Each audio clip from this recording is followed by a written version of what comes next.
عالیہ ایک غریب گھرانے سے تعلق رکھتی تھی۔ شادی کے بعد اس کا شوہر ایان دبئی چلا گیا۔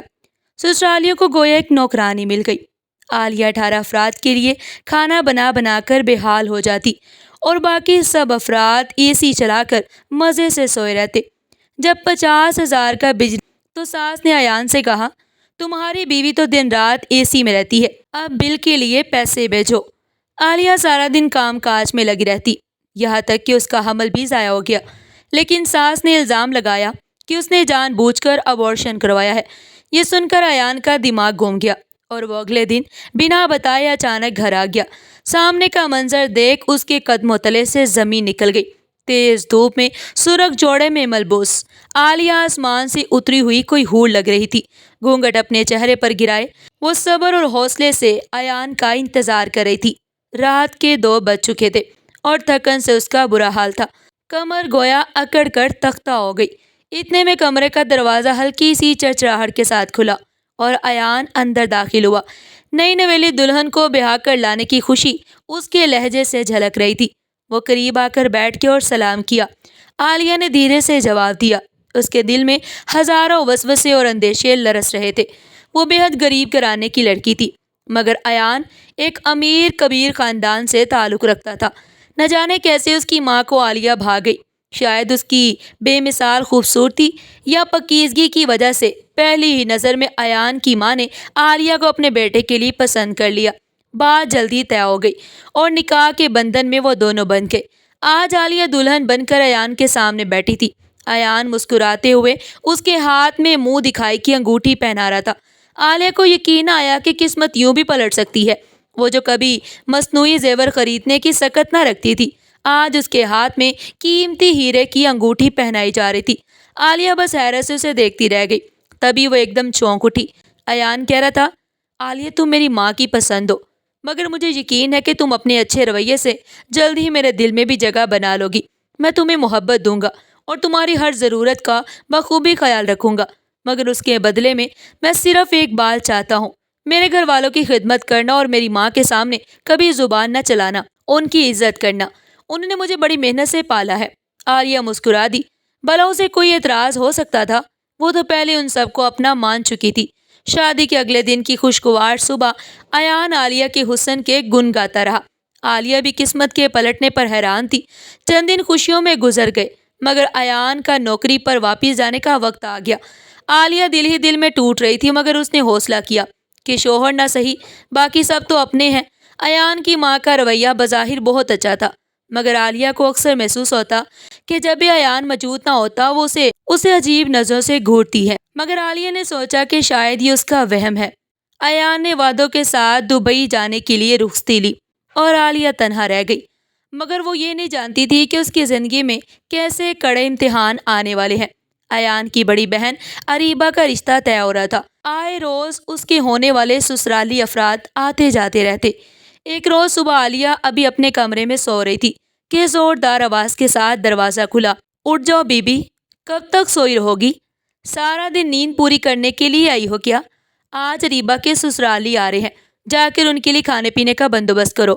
میرے بیٹے کو تو باہر بھیج دیا، اب ہم نے تو کسی نہ کسی طرح رہنا ہے۔ یہ اس کی ساس تھی۔ عالیہ نے حیرت سے انہیں دیکھا مگر کچھ نہ بولی۔ خاموشی سے وضو کر کے کچن میں آ گئی۔ ساس نے اسے پورے گھر کے لیے ناشتہ بنانے کا حکم دیا۔ عالیہ نے خاموشی سے سب کے لیے پراٹھے تل دیے، انڈے اور چائے بنا لی، لیکن جب وہ سب کچھ تیار کر چکی تھی تو ابھی تک کوئی سو کر نہ اٹھا تھا۔ اس نے اریبہ کو جگایا۔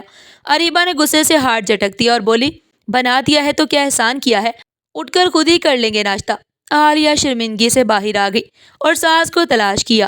یہ دیکھ کر حیران رہ گئی کہ ساس خود اے سی والے کمرے میں گہری نیند سو رہی ہیں۔ عالیہ خاموشی سے ڈرائنگ روم میں بیٹھ گئی۔ قریب 11 بجے سب گھر والے ایک ایک کر کے اٹھے اور ناشتے کے لیے آئے۔ پراٹھے کھاتی سب نے شکایتیں شروع کر دی۔ امی یہ پراٹھے تو ٹھنڈے ہو گئے ہیں، کھائے نہیں جا رہے۔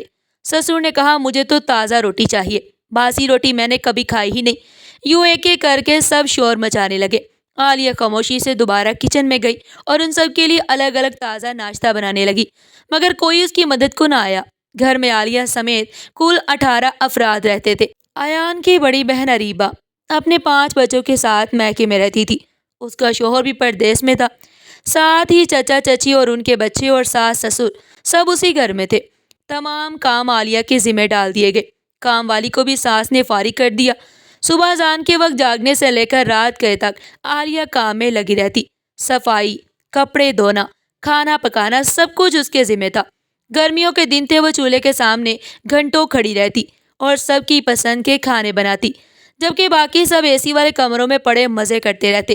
عالیہ سب کچھ برداشت کرتے ہوئے بھی خاموش رہی۔ ڈائننگ ٹیبل پر بیٹھ کر کھانا کھاتے وقت بھی 50 مرتبہ عالیہ کو اٹھایا جاتا۔ وہ سب کی ضرورتیں پوری کرتی۔ کھانے کے بعد سب برتن وہی چھوڑ کر دوبارہ اے سی والے کمروں میں جا بیٹھے۔ کوئی فلم لگاتا، کوئی آپس میں گپ شپ میں لگ جاتا اور کوئی دوبارہ سو جاتا۔ عالیہ بیچاری پھر گندے برتن دھونے میں لگ جاتی۔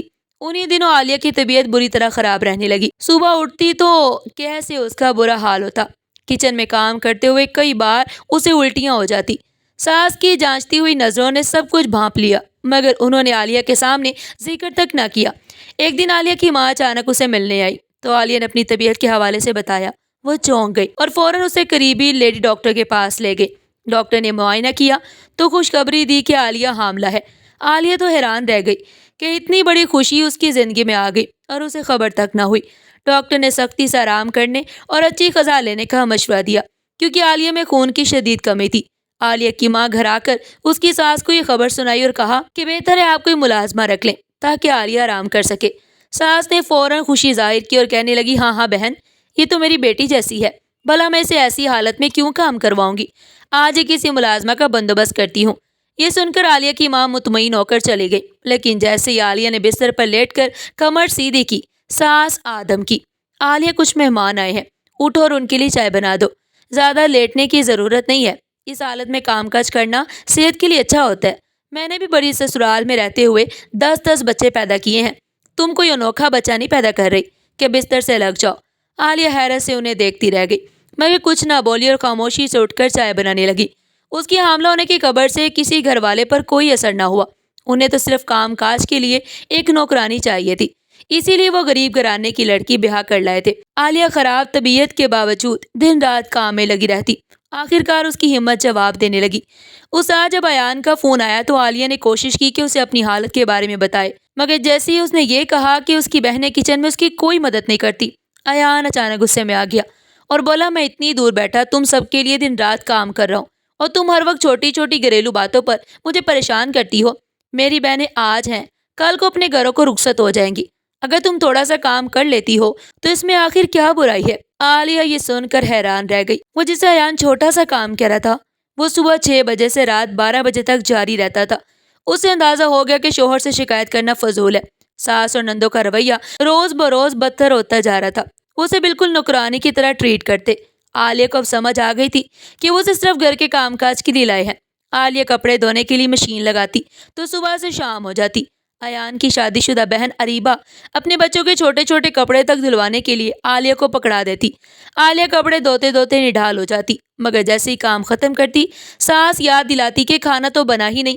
عالیہ کو 2 منٹ کا سکون نصیب نہ ہوتا۔ دن بھر کے تھکے ہارے جب وہ کمرے میں آتی تو جسم کے ایک ایک جوڑ میں درد محسوس ہوتا۔ فون اٹھاتی تو ایان کی کئی مس کالز آ چکی ہوتی۔ وہ بیک کال کرتی تو ایان الٹا غصہ کرتا، تمہارے پاس اتنا بھی وقت نہیں کہ مجھ سے بات کر سکو؟ میں تمہارے آرام کے لیے پردیس میں خوار ہو رہا ہوں اور لگتا ہے تمہیں مجھ میں کوئی دلچسپی نہیں۔ عالیہ دونوں طرف سے پس رہی تھی۔ اسے لگتا ہے کہ شادی نے اس کے گلے میں زنجیر ڈال دی ہے۔ شوہر کے ساتھ وقت نہ گزارنے کی وجہ سے ان کے درمیان فاصلے بڑھتے ہی چلے جا رہے تھے اور انہی فاصلوں کا فائدہ اس کی ساس خوب اٹھاتی۔ وہ ایان کو فون کر کے عالیہ کے خلاف جھوٹی سچی باتیں کرتی اور ایان انہیں سچ مان لیتا۔ وہ براہ راست عالیہ کو کچھ نہ کہتا، مگر دل ہی دل میں شکوہ ضرور پال لیتا۔ ایک دن ساس ڈرائنگ روم میں ٹی وی دیکھ رہی تھی کہ اریبہ ہاتھ میں بجلی کا بل لے کر اندر آئی۔ اس کے چہرے پر پریشانی چھائی ہوئی تھی۔ امی یہ دیکھیں، پورے 50,000 کا بل آیا ہے۔ اگر بھائی کو پتہ چلا تو وہ سخت ناراض ہوں گے۔ جاتے وقت انہوں نے کہا تھا کہ اخراجات کم کرنے ہیں تاکہ کاروبار کے لیے رقم بچائی جا سکے۔ اریبہ کی بات سن کر اماں چونک گئی، بل ہاتھ سے لیا اور غور سے دیکھنے لگی۔ پھر اچانک ان کے ذہن میں خیال آیا اور چہرے پر مسکراہٹ دوڑ گئی۔ انہوں نے اریبہ کو دیکھا اور کہا، بیٹا ذرا ایان کو فون ملا دو۔ اریبہ نے حیرانگی سے موبائل نکالا اور کال ملا دی۔ جیسے ایان نے فون اٹھایا اماں شروع ہو گئی، ہائے میرا معصوم بچہ، پردیس میں دن رات محنت کرتا ہے مگر اس کی کمائی کا کوئی صلہ نہیں۔ مجھے تو لگتا ہے مجھ سے بہت بڑی غلطی ہو گئی۔ غریب گھرانے کی لڑکی رخصت کر لائی کہ روپے کی قدر کرے گی، مگر عالیہ تو اتنی فضول خرچ نکلی کہ تمہیں کنگال کر کے چھوڑے گی۔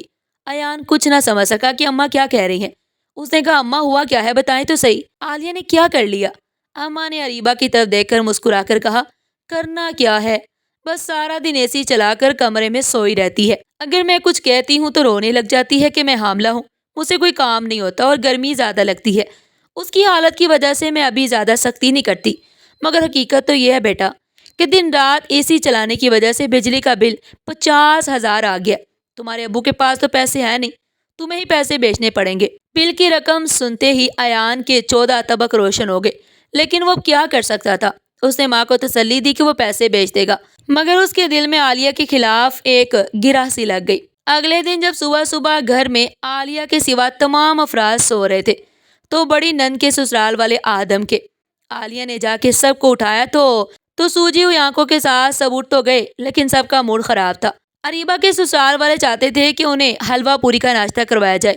بیچاری عالیہ کی ہی شامت آئی جب ساس نے اسے حکم دیا کہ سارے کام چھوڑو، پہلے اریبہ کے سسرال والوں کے لیے شاندار حلوہ پوری بناؤ۔ اس روز عالیہ کو صبح سے ہی چکر آ رہے تھے، مگر وہ خاموشی سے کچن میں جا کر کھڑی ہو گئی اور پوڑیاں بنانے لگی۔ شدید گرمی تھی اور پسینہ ٹپک رہا تھا، تبھی نہ جانے کیا ہوا، اچانک اسے زور کا چکر آیا اور وہ بے ہوش ہو کر زمین پر جا گری۔ دھڑم کی آواز سن کر ڈرائنگ روم میں بیٹھے ہوئے تمام افراد کچن کی جانب دوڑے۔ وہاں عالیہ زمین پر بے حال پڑی تھی، اس کے آس پاس خون کا ایک تالاب سا بن گیا۔ عالیہ کی سانس کے اوسان قطع ہو گئے۔ انہیں یقین ہو گیا کہ جب ان کے بیٹے کو پتہ چلے گا کہ عالیہ کا حمل ضائع ہو گیا ہے تو وہ شدید غصہ کرے گا۔ انہیں عالیہ کو اسپتال لے جانے سے زیادہ اپنے جھوٹ کے پکڑے جانے کی فکر تھی۔ اریبہ کی ہونے والی ساس نے شور مچا کر عالیہ کو اسپتال پہنچا دیا۔ جب اس کی آنکھ کھلی اور اسے پتہ چلا کہ اس کا بچہ دنیا میں آنے سے پہلے ہی جا چکا ہے تو اس پر غم کا پہاڑ ٹوٹ پڑا، مگر وہ نہیں جانتی تھی کہ اس کے خلاف ایک اور سازش تیار ہے۔ اسی شام ساس نے اس کی اسپتال سے چھٹی کروا لی اور اسے گھر لے آئی۔ عالیہ کے گھر والے آئے تو عالیہ نے انہیں کوئی بات نہ بتائی، بلکہ انہیں یہ ٹال دیا کہ میں سیڑھیوں سے گر گئی تھی، اس لیے حمل ضائع ہو گیا۔ اس کی آنکھیں بار بار آنسوؤں سے بھر جاتی۔ گھر والے جا چکے تھے۔ عالیہ کی ساس نے ایک بار پھر اسے چائے بنانے کی فرمائش کر دی، بنا اس بات کا احساس کیے کہ ابھی وہ اسپتال سے گھر آئی ہے۔ عالیہ کو شدید تکلیف تھی، مگر اس کے باوجود وہ ہمت کر کے اٹھی اور کچن میں جا کھڑی ہوئی۔ وہ جانتی تھی کہ اس گھر میں اس کی کوئی حیثیت نہیں، اس کا شوہر اس کی بات پر بھروسہ نہیں کرتا اور یہاں جو لوگ تھے انہیں بہو نہیں نوکرانی چاہیے تھی۔ عالیہ کی ساس نے اپنے بیٹے کو فون کر کے اطلاع دے دی تھی کہ عالیہ ابھی بچے کی پیدائش نہیں چاہتی، اسے جا کر ابورشن کروائی ہے۔ ایان کا خون کھول اٹھا، اس کا دل چاہا ابھی اور اسی وقت جا کر عالیہ کا گلا گھونٹ دے۔ اس نے بنا کچھ کہے فون رکھ دیا۔ عالیہ کی ساس مطمئن ہو گئی کہ ایان کو سچائی پتہ نہیں چلی، مگر دوسری جانب ایان نے اپنی اسی روز کی ٹکٹ کروا لی۔ سارے کام چھوڑ کر وہ اگلے دن پاکستان آ پہنچا۔ اس کا ارادہ تھا کہ جاتے ہی عالیہ کو طلاق دے کر اپنی زندگی سے نکال دے گا۔ بنا کسی کو اطلاع دیے کڑکتی ہوئی دوپہر میں جس وقت وہ گھر کا دروازہ کھول کر اندر داخل ہوا، کھانا پکنے کی خوشبو اس کی ناک سے ٹکرائی۔ کتنی شدید گرمی میں میری بیچاری ماں کچن میں کام کر رہی ہے اور عالیہ اندر اے سی والے کمرے میں آرام کر رہی ہوگی۔ وہ اس لائق ہی نہیں کہ اسے اپنی زندگی میں رکھوں۔ آج ہی اسے طلاق دے کر فارغ کر دوں گا۔ جس عورت نے میرے گھر والوں کی عزت نہیں کرنی، اسے میری زندگی میں رہنے کا کوئی حق نہیں۔ شدید غصے میں سوچتا ہوا ایان جس وقت کچن میں داخل ہوا تو اس کے پیروں تلے سے زمین نکل گئی۔ سامنے عالیہ کھڑی کھانا پکا رہی تھی۔ اس نے دونوں چولہوں پر ایک ایک ہانڈی چڑھا رکھی تھی۔ اس کا لباس پسینے میں بھیگا ہوا تھا۔ اسے یاد آیا اماں نے اسے بتایا تھا کہ کل ہی عالیہ نے اپنا ابورشن کروایا ہے۔ اپنی مرضی سے تو ابورشن کے اگلے ہی روز وہ کچن میں کھڑی ہو کر کام کس طرح کر رہی تھی؟ وہ بار بار اپنی کمر پر ہاتھ رکھتی جیسے اسے شدید تکلیف تھی، کبھی ماتھے سے پسینہ صاف کرتی۔ اس نے ایک طرف بہت سا آٹا نکال کر رکھا ہوا تھا، شاید ابھی اسے آٹا گوندنا تھا، یقیناً پھر روٹی بھی بنانی ہوگی۔ ایان کو کسی گڑبڑ کا احساس ہوا۔ وہ عقلمند لڑکا تھا، بنا کوئی آہٹ کیے وہ اندر بڑھ گیا۔ اندر پورے گھر میں خاموشی تھی۔ ادھر ادھر نظریں دوڑاتا ہوا وہ آگے بڑھا تھا۔ گھر کے بڑے کمرے میں 2 ٹن کا اے سی لگا ہوا تھا۔ ایان نے دھیرے سے کمرے کا دروازہ کھولا۔ اندر نیم اندھیرا تھا۔ گھر کے تمام افراد اس بڑے کمرے میں سو رہے تھے۔ تبھی عالیہ کی ساس کو لگا کہ عالیہ دروازہ کھول کر اندر آئی ہے۔ انہوں نے پلٹے بغیر ہی زور سے آواز لگائی، آ گئی مہارانی صاحبہ کھانا پکا کر۔ کتنی بار کہا ہے کہ جب کھانا تیار ہو جائے تبھی آ کر آواز لگایا کرو۔ میری بچیوں کی نیند خراب ہوتی ہے، لیکن تم ہو کے سنتی ہی نہیں۔ اگر میں کچھ کہوں گی تو تم شور مچا دو گی کہ کل ہی میرا بچہ ضائع ہوا ہے اور آج ساس نے کام پر لگا دیا۔ تو بیوی سن لو کہ تمہیں رخصت کر کے میں اسی لیے لائی ہوں کہ تم سے گھر کے کام کاج کرواؤں، ورنہ مجھے تم جیسی غریب لڑکی کی کوئی ضرورت نہیں تھی۔ میرے بیٹے کے لیے ایک سے بڑھ کر ایک اعلیٰ خاندان کا رشتہ موجود تھا۔ اب جاؤ اور جا کر کھانا پکاؤ، اس کے بعد گھر کی صفائی بھی کر لینا۔ رات کو ریبا کے سسرال والوں نے آنا ہے، ان کے لیے کم از کم 3-4 ڈشز بنا لینا۔ پچھلی بار کی طرح 2 کھانے بنا کر سامنے مت رکھ دینا۔ عالیہ کی ساس اپنے ہی خیال میں بولتی چلی گئی۔ یہ جانے بغیر کے دروازے میں کھڑے ہوئے ایان کے اوپر تو گویا پہاڑ ٹوٹ پڑا تھا۔ عالیہ کی ساس کہہ کر دوبارہ سے سو گئی۔ ایان نے نظر دوڑائی، گھر کے تمام افراد انتہائی سکون سے لیٹے ہوئے تھے، صرف ایک عالیہ ہی تھی جو شدید گرمی میں کچن میں ان سب کے لیے کھانے کا بندوبست کر رہی تھی۔ وہ جان گیا تھا کہ اس کی غیر موجودگی میں اس کی بیوی کے ساتھ کیا سلوک کیا جاتا ہے۔ وہ شرمندہ ہوتا ہوا خاموشی سے پلٹ گیا۔ کچن میں عالیہ ابھی تک کھانا پکا رہی تھی۔ ایان نے اس کے قریب جا کر دیکھا، وہ پسینے سے بھیگی ہوئی تھی اور آہستہ آہستہ لرز رہی تھی۔ کل ہی عالیہ کا حمل ضائع ہوا تھا اور آج وہ 18 افراد کا کھانا پکا رہی تھی۔ ایان کا دل اس زیادتی پر دکھ کر رہ گیا۔ اس نے عالیہ کو پکارا، وہ چونک کر پلٹی، اس کی آنکھیں آنسوؤں سے بھیگی ہوئی تھی۔ ایان نے بنا کچھ کہے اس کے سامنے ہاتھ چھوڑ دیے۔ مجھے معاف کر دو عالیہ، میری آنکھوں پر بندی پٹی اتر گئی ہے۔ اپنی تیاری کر لو، تم اب یہاں نہیں رہو گی بلکہ میرے ساتھ جاؤ گی۔ اس کی آنسو صاف کرتا ہوا ایان کہہ رہا تھا اور عالیہ کو یقین نہیں آ رہا تھا۔ ناظرین، اس کہانی سے ہمیں یہ سبق ملتا ہے کہ رشتوں میں اصل بنیاد اعتماد اور سچائی ہے۔ جب آنکھوں سے پردہ ہٹ جائے تو انسان کو سمجھ آتا ہے کہ حقیقت کیا ہے۔ اس لیے کبھی دوسروں کی باتوں پر اندھا یقین نہ کرو، بلکہ اپنے پیاروں کو پرکھنے کے بعد فیصلہ کرو، اور ہمیشہ اپنی بیوی یا شوہر کے ساتھ انصاف کرو، کیونکہ ناحق ظلم کے انجام میں صرف بربادی ہے۔ ناظرین، امید کرتے ہیں کہ آپ کو آج کی یہ کہانی بہت پسند آئی ہوگی۔ اگر کہانی اچھی لگی ہو تو دل سے ویڈیو کو لائک کیجیے گا، اور اگر آپ چینل پر نئے ہیں تو چینل کو سبسکرائب کر لیجیے گا تاکہ ہر آنے والی نئی ویڈیو کا نوٹیفیکیشن بر وقت آپ تک پہنچتا رہے۔ پھر ملتے ہیں ایک نئی ویڈیو کے ساتھ، ایک نئی دلچسپ کہانی کے ساتھ۔ تب تک کے لیے اللہ حافظ۔